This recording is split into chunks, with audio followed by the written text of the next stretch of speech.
Alors,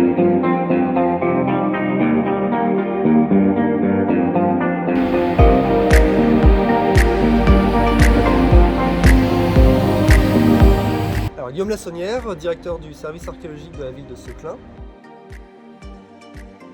Alors ici, nous sommes au pied de l'église Saint-Pierre, sur le côté sud et au niveau de la salle des fêtes.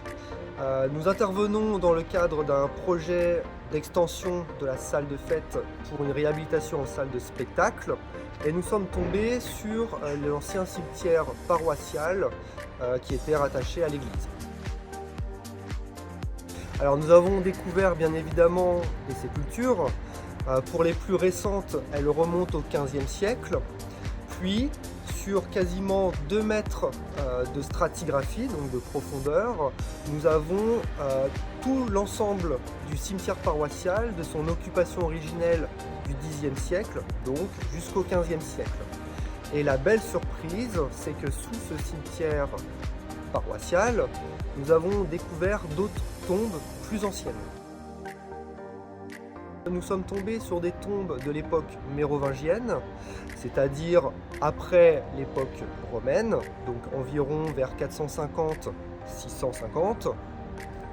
Et elles ont la particularité, ces tombes, d'avoir des objets à l'intérieur en fait, des cercueils, avec les personnes qui ont été inhumées.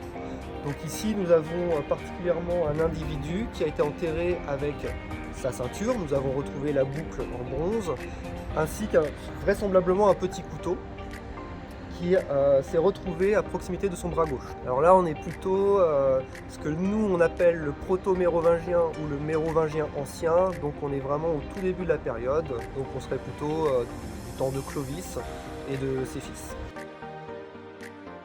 Cette tombe en fait n'est pas la plus ancienne. Chose incroyable, c'est que juste à proximité, nous avons pu mettre en évidence une tombe vraisemblablement de l'Antiquité tardive, a priori du 5e siècle de notre ère, mais qui est en cours de fouille. C'est un vrai bonheur pour les archéologues et pour notre ville, du coup, cette découverte. Oui, puisque là on est vraiment sur une découverte exceptionnelle, je vais employer le mot. En fait, ça regroupe vraiment les découvertes que l'on a retrouvées en 2011 au pied du monument aux morts. Nous avons vraiment des vestiges du même type, et ce qui montre que dès l'Antiquité tardive, Seclin était un bourg très important, d'un point de vue sûrement spirituel, avec notamment la première église qui, je le rappelle, date du milieu du 7e siècle.